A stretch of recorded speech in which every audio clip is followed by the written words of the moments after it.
বিধায়ক ডাইনামিক, তাই ডাইনামোর মতোই চলছে তার কাজ। মাতারবাড়ি বিধানসভা কেন্দ্রের বিভিন্ন বুথ এলাকায় পানীয় জলের সংকটে ভুগছেন সাধারণ মানুষ। সাধারণ মানুষের চরম ভোগান্তির কথা জানতে পেরে মাঠে নামেন মাতারবাড়ি বিধায়ক অভিষেক দেবরায়। বিধায়ক নির্বাচিত হওয়ার পর অভিষেক দেবরায় প্রতিদিন গোটা বিধানসভা এলাকা ঘুরে বেড়াচ্ছেন। বিধানসভা এলাকার রাস্তা, বিদ্যুৎ, পানীয় জল, শিক্ষা সহ যে কোনো বিষয়ের উপর সমস্যা দেখা দিলেই সেখানে ত্রাতার ভূমিকায় দেখা যায় বিধায়ক অভিষেক দেবরায়কে। তাই বিধানসভা এলাকার মানুষের অভিমত এমন বিধায়ক পাওয়া বড়ই গর্বের বিষয়। পাশাপাশি এলাকাবাসীর দৃঢ় বিশ্বাস আগামী দিনে মাতারবাড়ি বিধানসভা এলাকার জনগণের আশা আকাঙ্ক্ষা পূরণ করবেন বিধায়ক অভিষেক দেবরায়। বুধবার মাতারবাড়ি মণ্ডলের ৩২ নং বুথে সাধারণ জনগণের সঙ্গে কথা বলে এলাকার সমস্যা নিয়ে কথা বলেন বিধায়ক অভিষেক দেবরায়। সঙ্গে সঙ্গে পানীয় জলের সমস্যা সমাধানে বেশ কিছু পদক্ষেপ গ্রহণ করেন বিধায়ক।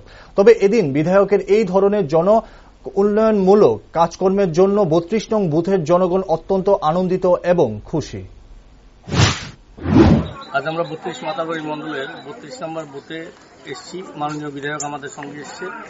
তো মাননীয় বিধায়ক অনেকদিন ধরে ওনার বাসনা যে প্রত্যেকটা বুথে বুথে গিয়ে জনগণের সঙ্গে সরাসরি কথা বলবেন, এলাকার মানুষের সুখ দুঃখ এবং বিভিন্ন বিষয়ে উনি সরাসরি কথা বলবেন। সেই উপলক্ষে আজকে আসা, এসে অনেক মানুষের সমস্যা বিষয়ে আলোচনা করেছেন এবং মানুষের বিভিন্ন বিষয় নিয়ে জেনেছেন। আগামী দিনগুলিতে যাতে প্রত্যেকটা বিষয়ে উনি সুষ্ঠুভাবে পদক্ষেপ নিতে পারেন সেই আশ্বাসও দিয়েছেন এবং প্রত্যেকটা মানুষকে আজকে বলেছেন যে দায়িত্ব দিয়ে বলেছেন যে কাউকে বা হাসপাতালে প্রেরণ করা হবে, কাউকে ডাক্তারের চিকিৎসার ব্যবস্থা করা হবে, কোথাও জলের সমস্যা আছে জলের সমস্যা সমাধান করার জন্য ঊর্ধ্বতন কর্তৃপক্ষের সঙ্গে কথা বলা হয়েছে। উনি দায়িত্বহীন ভাষায় বলেছেন যে কোনো অবস্থায় কোনো কাজই পেন্ডিং রাখা হবে না, দ্রুততার সহিত যে কাজগুলি সুসম্পন্ন করবে সেই বিষয় নিয়ে আমাদের এখানে আছে। এরকম বিধায়ককে আমরা সত্যি গর্বিত এবং খুশি, কেননা আমরা বিগত দিনেও আমরা বহু সমস্যায় জড়িত ছিলাম।